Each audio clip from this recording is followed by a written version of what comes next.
Welcome everyone, today we have one of the first endgame build for Path of Exile 2 Season 0.2, and this is gonna be a Warrior Warbringer. And oh boy, this is gonna be a powerful build. You saw earlier, this is a tier 15 corrupted map with all the modifiers together with +2 levels. So this is a level 80 map. And looking at the build, this is on day 2 of the launch, close to day 3, and my friend is already reaching level 90 with the build.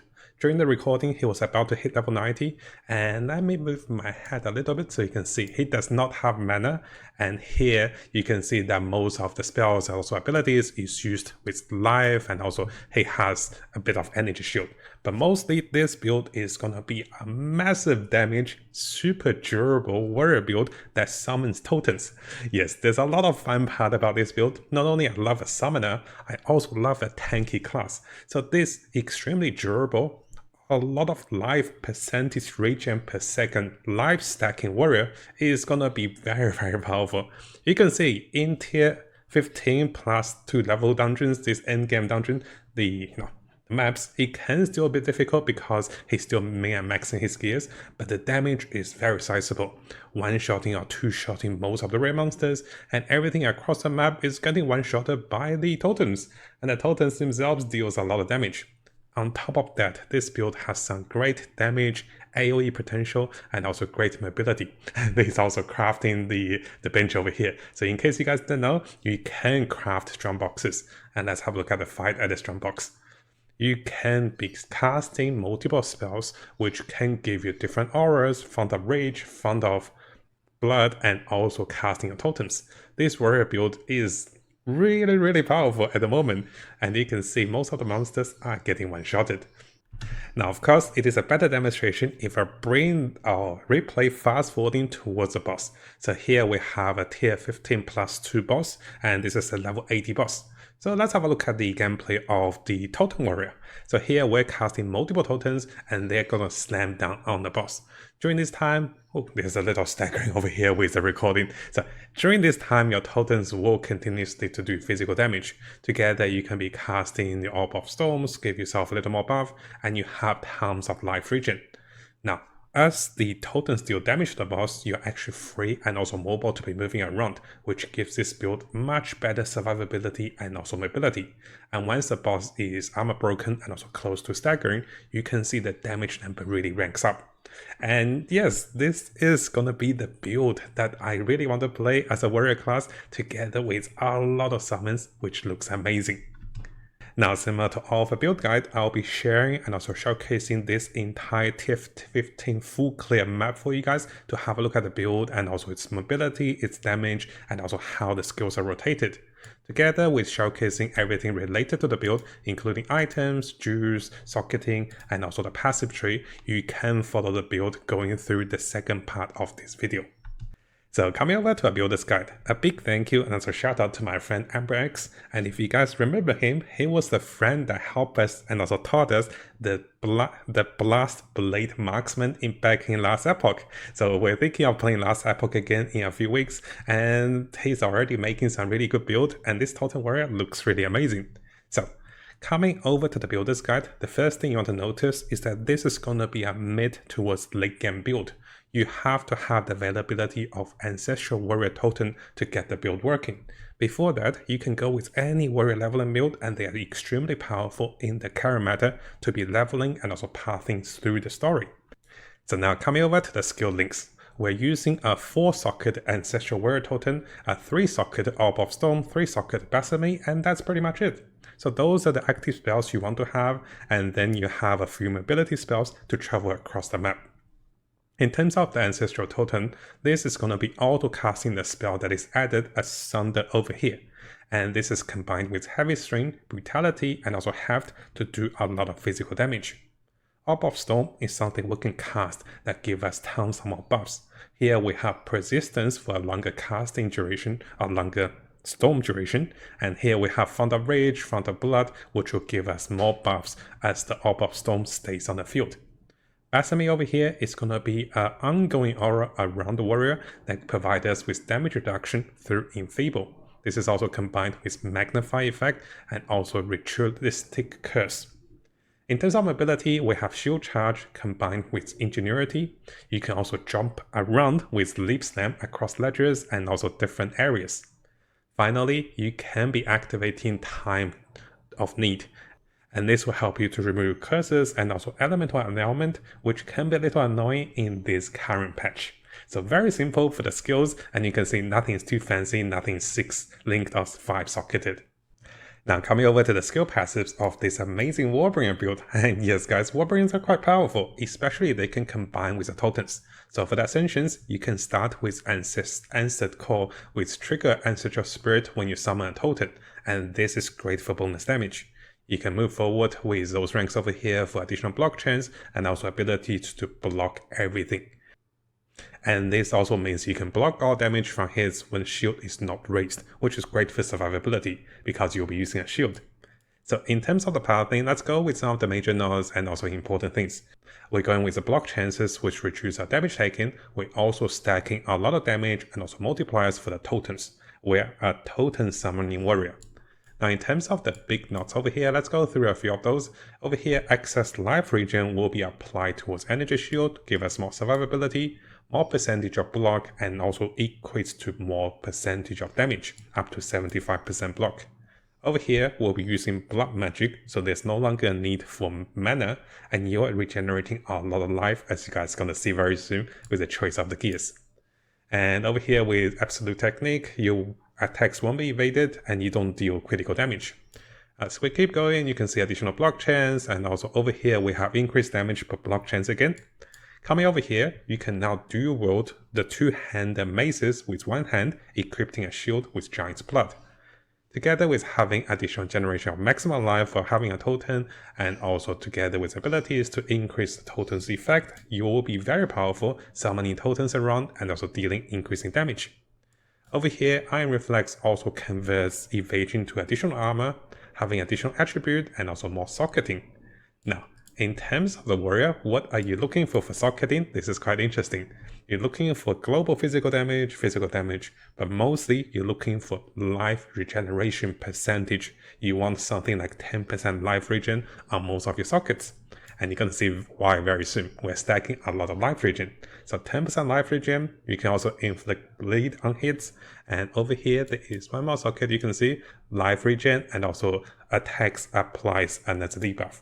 So coming over to the gears, why is the reason we're stacking life regen? Is because the choice of the gears, we're stacking as much maximal life as we can, and so with the new addition of the Rebirth Rune, you're regenerating percentage of your maximum life per second, and every piece of gear is added towards those runes. Together with the choice of this unique shield, which also regenerates life per second, you are stacking so much life regen per second, and your life is also used to cast spells. So this is gonna be both a very durable life regeneration warrior that is super sustainable and doesn't need the mana to be casting spells. Now of course, for even stronger build, you can even valve those gears to have even more sockets for more life regen. But as you can see in the video, my friend is generating a lot of percentage of life. In terms of the helmet, the vertex over here requires less skill gem attribute requirement, so you can use more gems. And this also provides you with a bit of resistance, and we may be replacing this in the future, so this is not going to be a permanent item. In terms of the weapon, you're looking for plus rank to all melee skills. You can get +2, +3, +4, even +5, and then you can gain additional physical damage leech as life for even more regen. Similarly, for the amulet, you can get +2 to all melee skills, getting maximal life attributes, and also getting a bit of resistance will be great. You can also get +2 rank to melee skills over here, and this will allow you to have even more skill ranks for more damage. At the same time, all the pieces of gears will be looking for maximal life, resistance, maximal life, everything you see is going to be maximal life based. So prioritize on getting maximal life everywhere you can, getting the resistance, getting a bit of chaos resist will help, and finally, getting a bit of mobility, movement speed on your boots will help a lot as well. You're not really needing your mana potion, and here you can go with the anti-freeze charm with some good regeneration of life potion should you need those. And you can also see some of the choices of the stats for the rubies. You want life regen rate because you're stacking a lot of life regeneration. So coming back to the replays for some tips and also skill rotations. As you guys can see here, most of the time you're summoning tokens and then one-shotting everything on the map.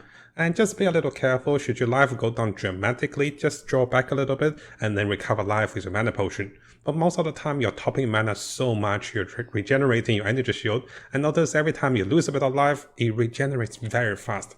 And you can use both of your mobility spells to engage enemies and disengage with enemies. You play as a ranged summoning class and your totems will stay on the ground for a few seconds.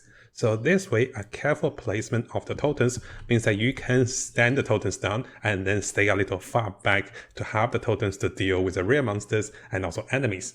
By casting Orb of Storm will also give you additional buffs, and this will help you to deal even higher damage. Now of course, you can get closer to the enemy and this will reduce the damage taken, but you can play as a melee class or a range class for the summoning warrior. Now in terms of the boss fight, the skills and also the build is quite straightforward. You are casting multiple totems, and when the boss gets ready, you also cast your Orb of Storm. And this way your totems and also your storms will be slamming down the boss. Again, there's a little glitch over here with the recording. So as you slam the boss down and as you keep slamming the boss will slowly become armor broken and you can deal even higher damage. It is optional to go with vulnerability over here to deal even higher damage, and once the boss is staggered, which will happen, you will be doing even higher damage. Just make sure you spam those totems and then repeat the process to deal the massive damage over here. And this is not the final version of the build. You can see most of the skills and also links are not even 5-socketed and everything is not maxed out. So how good is this build? My friend reached 70 plus on the first day, he reached 80 plus on the second day, and close to the third day of the launch of the season, he already reached over level 90 with the warrior class. And guess what? This is the first time my friend Emperix actually played and also finished Path of Exile 2. In the previous seasons, he felt the game was too slow, so he actually didn't play the season. This is actually his first season. He's already level 90 on the warrior on day 3. And this is incredible, right? You can see the power of the build. You can kite things around and one-shotting things with your totem. So what I do now is I'll provide you guys with this whole replay so you can have a look at the build and also finally what are the choice of gears my friends were using and also his choices of gems, everything that's related. Now hopefully you guys found today's video helpful. Again, a big thank you to everyone on YouTube, especially our supporters and also those of you guys who's been supporting me on Patreon as well. And we do have a new feature on the Mattjestic YouTube channel. If you click onto this, you can become a member. Yes, I've added this just recently, and this will allow you to have early access to videos that is posted a few hours or even half a day earlier if you want to watch those videos a little early. But yes, this will cost money. So please be aware the membership will cost money. And if you do want to watch videos normally, those videos will still be available after 6 to 12 hours, normally on the time we post those videos. And I'll be aiming to post at least one Path of Exile video a day, and this will be including guides, tips, news update, and also the latest tricks that is discovered on both the English and also Chinese community to keep you guys updated. And if you like those videos, make sure you leave a nice comment and also leave a like for those videos.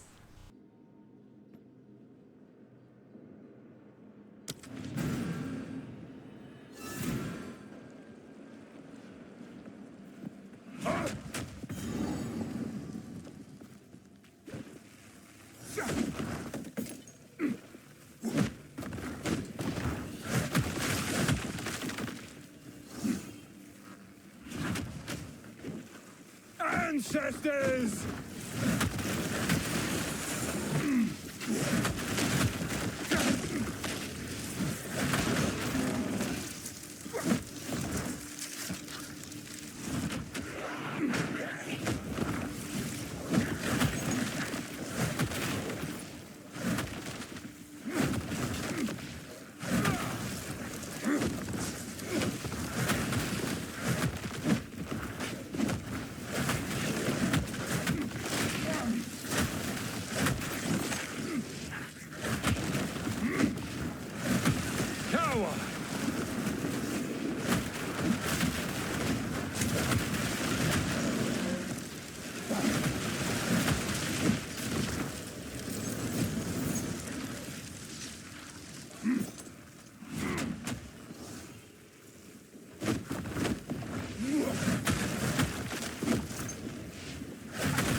Ancestors!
Ancestors!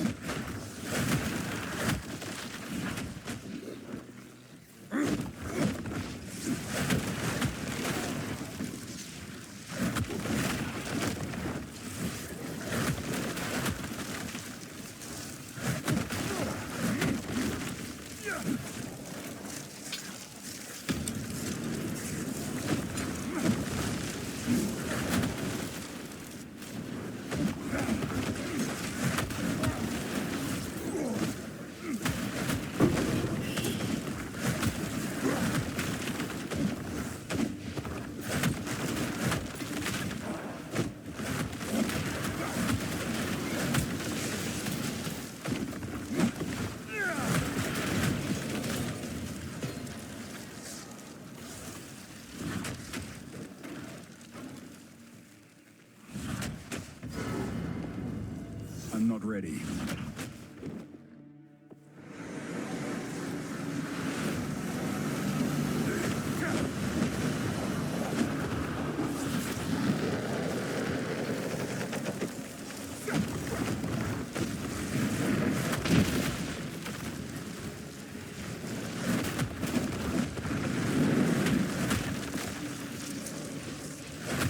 Aid me!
Now, before we finish, if you guys haven't subscribed, this is a really good time to do so because I'll be looking into the latest Path of Exile 2 news on different communities and also on the official forum, official webpage.